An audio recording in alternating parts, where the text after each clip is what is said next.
Good evening sa inyo mga idol. So, may sisira ko sa inyong pagkain na napakasarap mga idol. Ito ngayon tinatawag naming pakasum sa mga Muslim.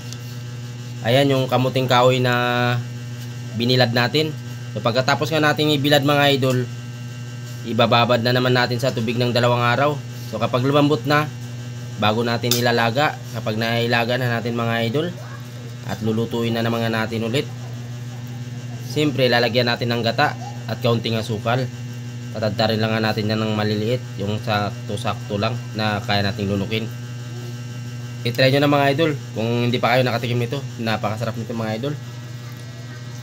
Ayan o, papakita ko sa inyo. Pero yung karamihan na kumakain nito mga idol, ubian.